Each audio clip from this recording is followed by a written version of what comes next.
আসসালামু আলাইকুম দর্শক, আমন্ত্রণ জানাচ্ছি জাগো টিভিতে। সাথে আছে আমি মারিয়াম হাবিবা। শুরুতেই জানিয়ে দিব সংবাদ শিরোনাম। লাগাতার হামলা চালিয়ে যাচ্ছে ইয়েমেন। দ্বিতীয় দফা আরো এক মার্কিন যুদ্ধজাহাজে মিসাইল ও ড্রোন হামলার হুতির, পালালো মার্কিন রণতরী। হুতির প্রতিশোধ, লোহিত সাগরে তুমুল যুদ্ধ, ইয়েমেনের হামলায় কাঁপছে আমেরিকা। উন্মাদ ট্রাম্পের ভুলের মাসুল দেবে যুক্তরাষ্ট্র, হুঙ্কার হুতি মহাসচিবের। আবারও প্রেমের ফাঁদে ফেলে ভারতীয় সামরিক বাহিনীর গোপন তথ্য হাতিয়ে নিল পাকিস্তান।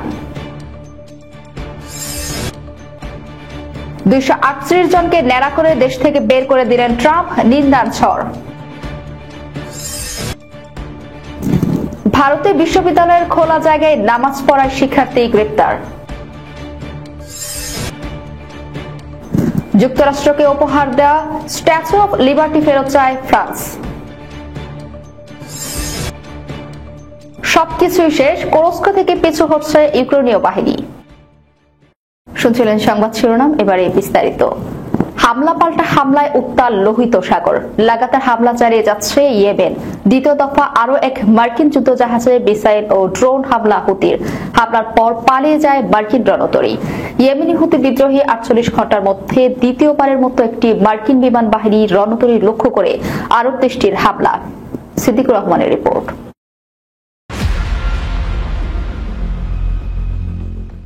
মার্কিন রণতরীতে দ্বিতীয় দফা হামলার পাশাপাশি মার্কিন যুদ্ধবিমানের আক্রমণকে প্রতিহত করতে সফল হয়েছেন বলেও জানিয়েছেন হুথি মুখপাত্র ইয়াহিয়া সারি।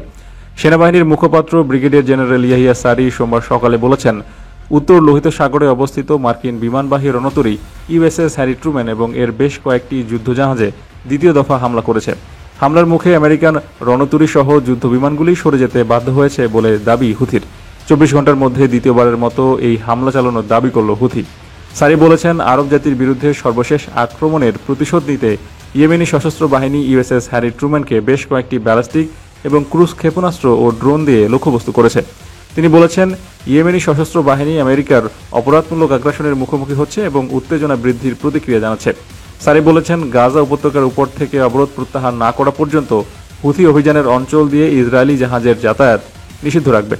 সারি বলেছেন, গাজা উপত্যকার উপর থেকে অবরোধ প্রত্যাহার না করা পর্যন্ত হুথি অভিযানের অঞ্চল দিয়ে ইসরায়েলি জাহাজের যাতায়াত নিষিদ্ধ রাখবে। সূত্র প্রেস টিভি।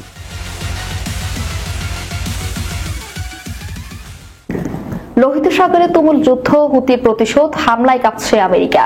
ইয়েমেনের আনসারুল্লাহ আন্দোলনের মহাসচিব ইয়েমেনের উপর মার্কিন হামলা অব্যাহত রাখার বিরুদ্ধে হুঁশিয়ারি দিয়েছেন। তিনি বলেছেন, উন্মাদ ট্রাম্পের ভুলের মাসুল দেবে যুক্তরাষ্ট্র। পার্সটুরে জানিয়েছে, ইয়েমেনের আনসারুল্লাহ আন্দোলনের মহাসচিব সৈয়দ আব্দুল মালিক বদিরউদ্দিন আল হুতি সন্ধ্যায় এক বক্তৃতায় ইসরায়েলের সমর্থনে ইয়েমেনের বিরুদ্ধে মার্কিন হামলা অব্যাহত রাখার বিরুদ্ধে হুঁশিয়ারি দিয়ে বলেছেন, এই আগ্রাসনের জবাবে আমরা মার্কিন বিমান বাহিনী রণতরীতে হামলা চালিয়েছি এবং মার্কিন হামলা অব্যাহত থাকলে অন্যান্য বিকল্প পথে জবাব দেওয়া হবে।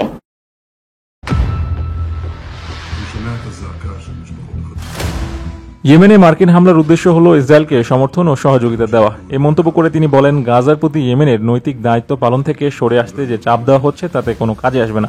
তিনি বলেন, ইয়েমেন প্রতিশোধ নেবে এবং বিমানবাহী রণতরী ও যুদ্ধজাহাজ লক্ষ্য করে হামলা চালাবে। শত্রুদের জাহাজের চলাচলে বাধা দিয়ে মার্কিন যুক্তরাষ্ট্রকে জবাব দেওয়া হবে। আব্দুল মালিক বদরউদ্দিন আল হুথির পাশাপাশি আনসারুল্লাহর অন্যতম নেতা হিজাম আল আসাদও বলেছেন, আমরা আমাদের দেশের সার্বভৌমত্বের উপর আক্রমণ মেনে নেব না এবং ডোনাল্ড ট্রাম্পকে নির্বাচিত করায় ভোটাররা অনুতপ্ত হবে।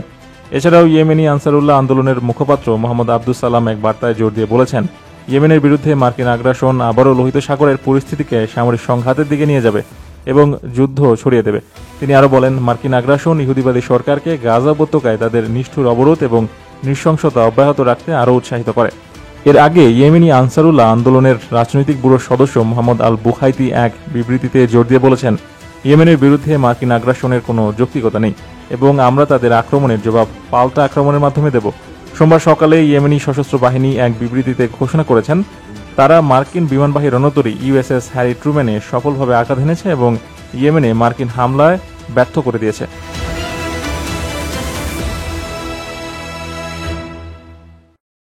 ভারতীয় অস্ত্র কারখানার এক কর্মচারীকে প্রেমের ফাঁদে ফেলে সামরিক বাহিনীর সংবেদনশীল তথ্য হাতিয়ে নিল পাকিস্তান। অভিযোগ উঠেছে পাচার হয়েছে সেনাবাহিনীর অস্ত্র উৎপাদন তালিকা, ড্রোন ও আকাশযান সংক্রান্ত প্রকল্পের গুরুত্বপূর্ণ নথি। বিস্তারিত প্রতিবেদনে।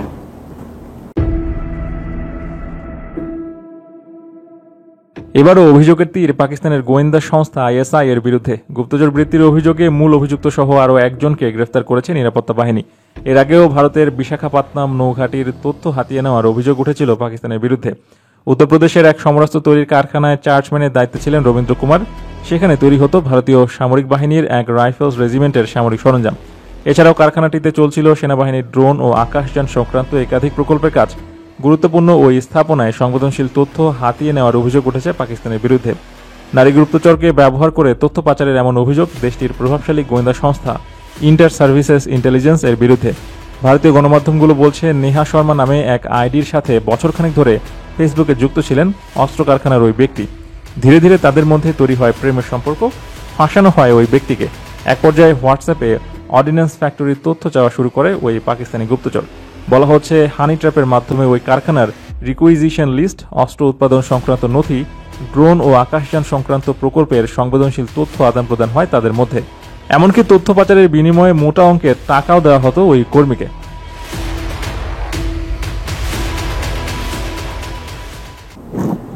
গতকাল রোববার ট্রাম্প প্রশাসনের নির্দেশে যুক্তরাষ্ট্র থেকে নির্বাসিত ভেনেজুয়েলার একটি গ্যাং ট্রেডরি অ্যারাগুয়ার 238 সদস্যকে পাঠানো হয় এল সালভাদোর। পরে 40,000 বন্দী ধারণ ক্ষমতা সম্পন্ন একটি কারাগার হস্তান্তর করা হয় তাদের। এ তথ্য পৃথকভাবে নিশ্চিত করেছে এল সালভাদোরের প্রেসিডেন্ট নায়েব বুকেলে ও যুক্তরাষ্ট্রের পররাষ্ট্রমন্ত্রী মার্কো রুবিও।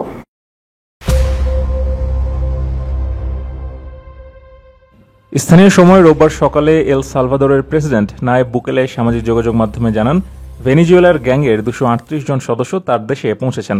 তালিকায় আন্তর্জাতিক গ্যাং গোষ্ঠী MS-13 এর আরও 23 সদস্য থাকার কথাও নিশ্চিত করেন তিনি। শুক্রবার মার্কিন প্রেসিডেন্ট ডোনাল্ড ট্রাম্প 1798 সালের এলিয়েন অ্যানিমিস্ট অ্যাক্ট প্রয়োগ করে ট্রেন ডি অ্যারাগুয়ার সদস্যদের দ্রুত বহিষ্কার করার ঘোষণা দেন। এর একদিন পর ওয়াশিংটন ডিসির একজন ফেডারেল বিচারক 14 দিনের জন্য আইনটি প্রয়োগ স্থগিত করে দেন। আদালতের নির্দেশ অমান্য করে গ্যাং সদস্যদের যুক্তরাষ্ট্র থেকে বের করে দেওয়ার তীব্র নিন্দা জানিয়েছে বিশ্বের বিভিন্ন দেশের মানবাধিকার সংগঠন। এলিয়েন অ্যানিমিস্ট অ্যাক্ট আইনের ব্যবহার বিপজ্জনক ও ভিত্তিহীন বলে ট্রাম্প প্রশাসনের কঠোর সমালোচনা করেছেন যুক্তরাষ্ট্রের আইনজীবী মহলও। এদিকে রোববার ট্রাম্প প্রশাসন আদালতের আদেশ অমান্য করেছেন কিনা এ প্রশ্নের জবাবে হোয়াইট হাউসের প্রেস সেক্রেটারি ক্যারোলিন লেভিট জানান, প্রশাসন আদালতের আদেশ অমান্য করতে অস্বীকৃতি জানায়নি। স্থানীয় মার্কিন ভূখণ্ড থেকে সরিয়ে দেওয়ার পরে এই আদেশ জারি করা হয়েছে বলে দাবি করেন তিনি। সন্ত্রাসীদের মার্কিন ভূখণ্ড থেকে সরিয়ে দেওয়ার পরে এই আদেশ জারি করা হয়েছে বলে দাবি করেন তিনি।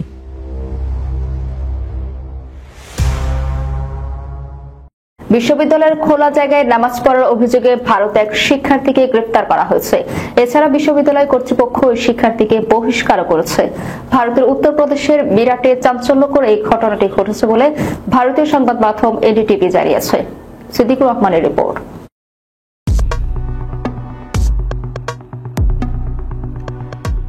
উত্তরপ্রদেশের মিরাটে একটি বেসরকারি বিশ্ববিদ্যালয়ের খোলা জায়গায় নামাজ পড়ার অভিযোগে পুলিশ এক ছাত্রকে গ্রেফতার করেছে বলে রোববার কর্মকর্তারা জানিয়েছেন। ভুক্তভোগী ওই শিক্ষার্থীর নাম খালিদ প্রধান। হোলি উদযাপন ঘিরে প্রকাশিত একটি ভিডিওতে স্থানীয় হিন্দু গোষ্ঠীগুলোর বিক্ষোভের পর খালিদ প্রধানকে গ্রেফতার করা হয়েছে। ওই ভিডিওতে দেখা যায় একদল ছাত্র বিশ্ববিদ্যালয় ক্যাম্পাসে নামাজ পড়ছে। NDTV বলছে, ওই ঘটনার জন্য বিশ্ববিদ্যালয় প্রশাসন খালিদ প্রধান এবং 3 জন নিরাপত্তা কর্মীকে বরখাস্ত করেছে এবং ভিডিওটি আপলোডকারী খালিদ প্রধানের বিরুদ্ধে পুলিশি ও প্রশাসনিক ব্যবস্থা নেওয়ার দাবি জানিয়েছেন। রোববার সার্কেল অফিসার সদর দেহাত সিং প্রতাপ সিং বার্তা সংস্থা PTI-কে জানিয়েছেন, IIMT বিশ্ববিদ্যালয় ক্যাম্পাসে নামাজ পড়ার একটি ভিডিও সোশ্যাল মিডিয়ায় প্রচারিত হয়। এরপর খালিদ প্রধানকে গ্রেফতার করে কারাগারে পাঠানো হয়েছে।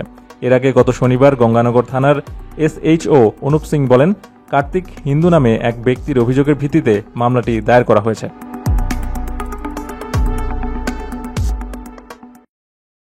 যুক্তরাষ্ট্রের স্বাধীনতার প্রতীক স্ট্যাচু অব লিবার্টি ফ্রান্সের পক্ষ থেকে 1985 সালে উপহার হিসেবে দেয় ভাস্কর্য এখন দেশটির ফেরত যাওয়ার দাবি তুলেছে এক ফরাসি আইন প্রণেতা। ফরাসি সংবাদ মাধ্যমের বরাত দিয়ে হিন্দুস্তান টাইমস জানিয়েছে, ফ্রান্সের পার্লামেন্ট সদস্য রাফায়েল গ্ল্যাক্সম্যান দাবি তুলেছে, যুক্তরাষ্ট্র আর সেই মূল্যবোধ ধারণ করে না যার প্রতীক হিসেবে এই মুহূর্তটি দেওয়া হয়েছিল। বিস্তারিত প্রতিবেদনে।